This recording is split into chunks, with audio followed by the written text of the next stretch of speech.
Hello, this is our review of projectile motion, and this will be in preparation for a test that will be given soon.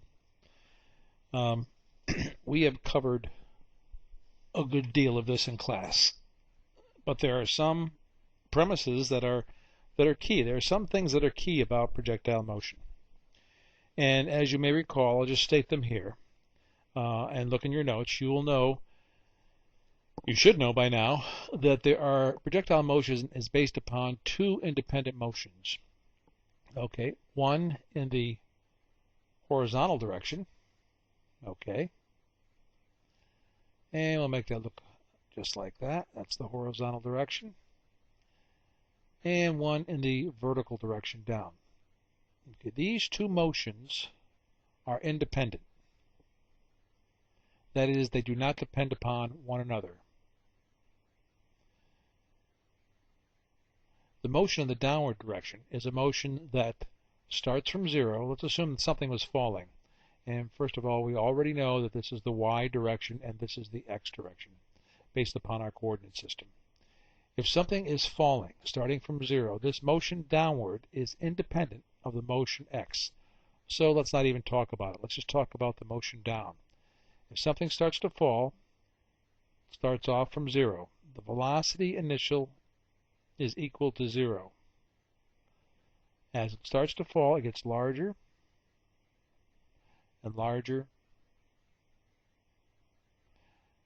and larger. That velocity gets larger because it's speeding up. Okay, it's speeding up faster and faster as it goes down. So this may be the initial velocity. This would be another velocity we'll call v1, this one v2, this one v3.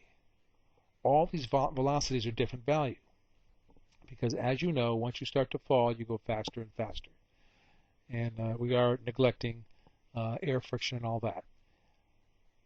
In the horizontal direction, okay, with no friction involved, I'm going to show this velocity as a vector looking like this. There's v1. It is always the same. Why? All the velocities in this direction. There's no acceleration pulling it down. Therefore, all the velocities are the same. It is the combination of adding the horizontal and the horizontal right here and the vertical here that give us the projectile motion that looks like this. So, in our case of James Blonde here jumping off the building, we would expect him to take a fall that kind of looks like this. And we would be right. Okay? Now, let's erase all this and start our problem, our practice problem.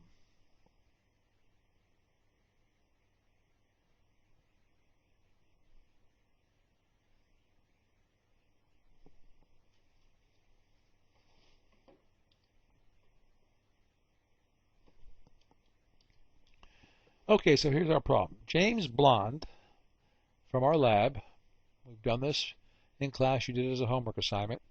James Blonde has to jump from one building to another. And what you're looking at here are two buildings.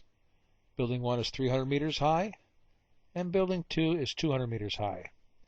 He's got to jump 50 meters, and his question is how fast, that is, how fast in the v direction, vx, must he be going to make the jump? Remember, too far, and he'll jump over. Too short, and he'll go down to the ground. So that's our goal. That's what we're trying to find out. Now, when you look at this, look at all the steps involved. You can create your own steps, but we've done these many times. Look at how I approach the solution. So let's see. Let's select a pen here. Now first, since the motion in the horizontal direction, that is going this way, and the motion down are two independent motions. I want to handle these separately.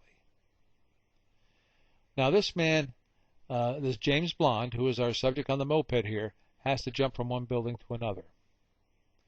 He's going to attain a vertical speed Vx, and we're going to try and figure out what that is. But first we have to know the single thing that the horizontal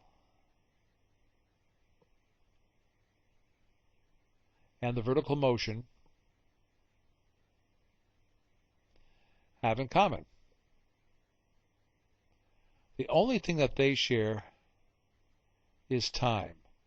So if I knew how long he was falling, then I would know how long it would be to get from point A to point B. And remember, we are looking for velocity. Well, just because we're looking for it, let's put down that formula. Velocity in the x direction is equal to distance in the x direction divided by time in the x direction. Now the time in the x direction is going to be equal to the time in the y direction. Time x equals time y. It's the only thing they share in common. Well, look, I already have, or I will have in a second, he's jumping from one building to another. Well, he's not jumping 300 meters, and he's not jumping 2. He only wants to jump down to here, which is a distance of 100 meters. So his y is not 300. His y is equal to 100. That's how far he's got to jump. So we need to know everything about the y direction. We already know that distance in the x direction, dx down here, is equal to 50.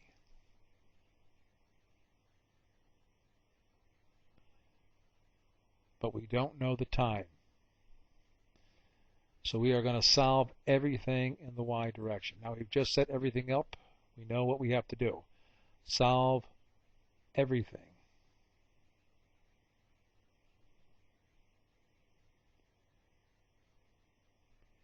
In y direction. Well, let's see what we have. First of all, do we know y? Yes, we do now. We know y is equal to 100 meters. Do we know what he starts out at? Now remember, we're just considering the fall time starting from here. He starts from there, and it gets faster and faster. This is his vertical motion. V, he starts off with the VI is equal to 0. VI equals 0. Let's make this V in the y direction. I equals 0. So falling down, he's going to start right here at this point, right across, with an initial velocity, VIY, equal to 0.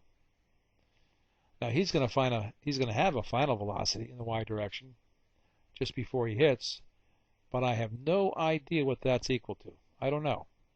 And maybe I don't need it. So I do know his initial velocity in the y direction. Now I'm doing this kind of quickly because we did this many times now. Starting from the top, in the y direction only, his velocity is 0. Well, why is he falling in the first place? It's this thing called gravity. And it's equal to minus, we're going to use 10 meters per second squared. Now, by the way, because he's going to be falling, I'm going to make this minus as well, because he's going down. All right, now we look at our formula sheet, the same formula sheet I gave you, and we look for all the possible, well, first let's figure out what else there is we can find. I'm not even sure what else there is to find here, so let's see. Don't forget we are looking for time, and we don't know what that is, so let's put that down. Let's put that down in green, because that's one of the things we're looking for. Time, oops, green I said. Let's go back. Green. Time in the y direction equals time in the x direction. And if you look at your formula sheet, which I'll give you a moment to do, try and find time in your formula sheet.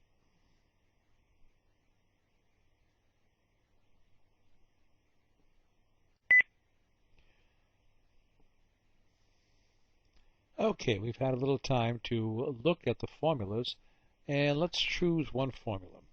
Now I'm going to take a look at it, and I'm purposely going to choose the wrong formula because I want you to see why I can't use it. So let's see. Let's put the formula choice in blue here.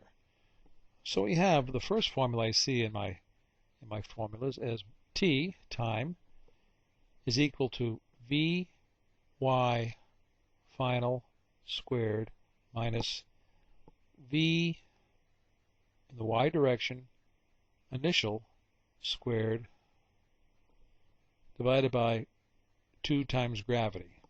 Looks like a good formula. Let's see if it fits. Okay, let's see. Here's a y. Do we have a y? Well, we don't even need it in this formula. Okay, we got a vy equal to 0 here. Well, that's good. We got one here. We got a gravity. I got a gravity here. But I don't know what vy final is. Therefore, I cannot use this formula. So let's go and try another formula. Let's write another formula I happen to have found in the formula handouts.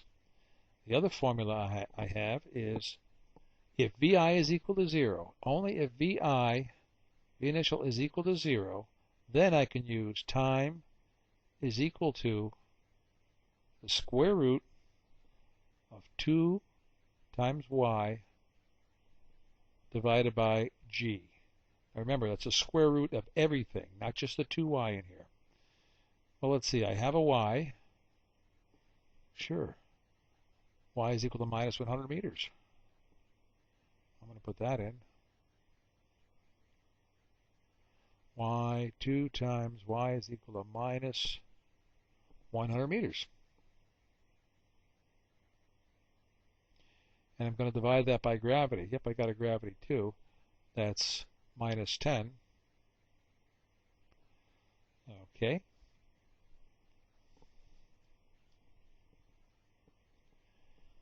So let's see. What do we do now?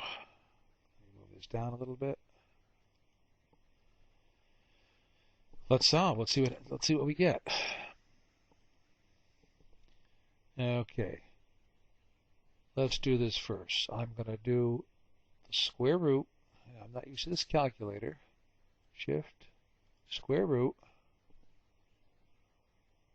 of 2 times the quantity minus 100. Close that parentheses. And I want to divide that by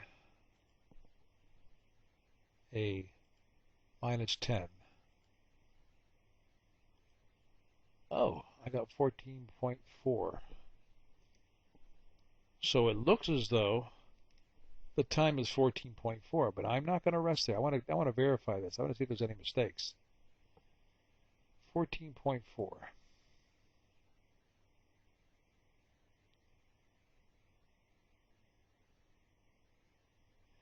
And since this is meters per second squared,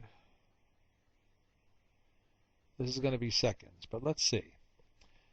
If I did this, I'm just going to scratch this out to see if it makes sense. 2 times 100 is 200. Okay. And since we're both dividing by negatives, okay, divided by 10, wait a minute, that only equals 20. 200 divided by 10 equals 20. Now I know the square root of 14.4. That can't be right. 10 times 10 is 100. And I'm only trying to find the square root of this. So see how you double check yourself? So I know that something must have been done wrong, and I've got to go back and correct it. So the reason I did that is I want to show you, don't assume that any answer you get is correct. Let's erase this and go back and see how to do this differently. Okay, let's try this again. Can you see what happened here? This looks like it might have been the square root of 2 times this divided by 10. Oh. So, Let's try this. Let's try doing it separately.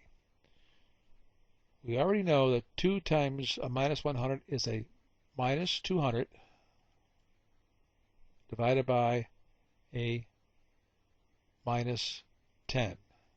Okay, so this is everything under the radical, and that's 20. So I can do shift square root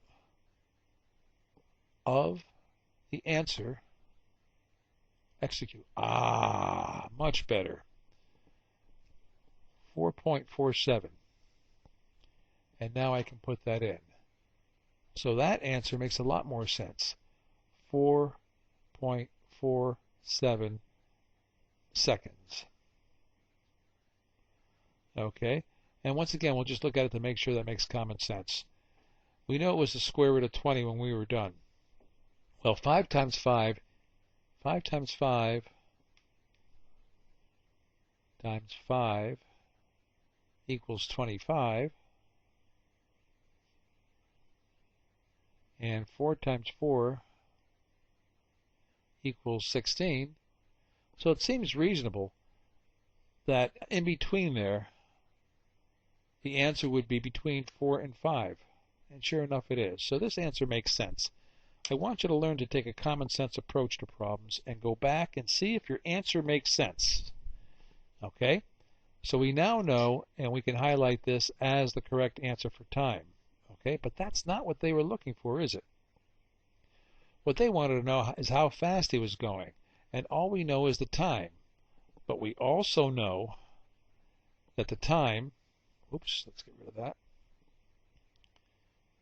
that the time in the x direction is the same as the time in the y direction. Okay, so they're both 4.47 seconds. Let's go back to our original problem. Oh, look. The whole thing of what we're trying to do is find out how fast he has to go to make the jump. What we were trying to do up on top, and you should still have this, is we were trying to find out how fast he has to go to make the jump. And we said if we only had time, we could do that. Well, we do have time now. We know it's 4.47. We just figured that out because time in the x and y is the same. Therefore, our answer becomes 50 divided by 4.47 gives us 11 meters per second. So back over here, we know that this answer, our final answer, is approximately 11 meters per second. I forget what that said, 11.17, 11.2 meters per second. I think that's what it said. That is our final answer. That's what we were looking for. This is the final answer. This is what we needed, and this is what we got. Now, you have a handout on this. It should be kind of clear. If you have any questions, see me. And now it's time for you to practice one.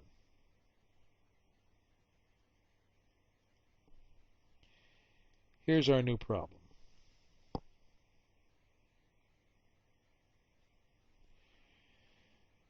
He's going to jump that building just as he did before. Okay. Except his phone rings and he finds out the distance between here and here is 200 meters. From there to the other building. Okay. He also finds out the distance is not 50, but 60 meters. From there to there. How fast does he have to go to make that jump? V in the x direction equals how much? Get back to me in the morning with an answer and show your work.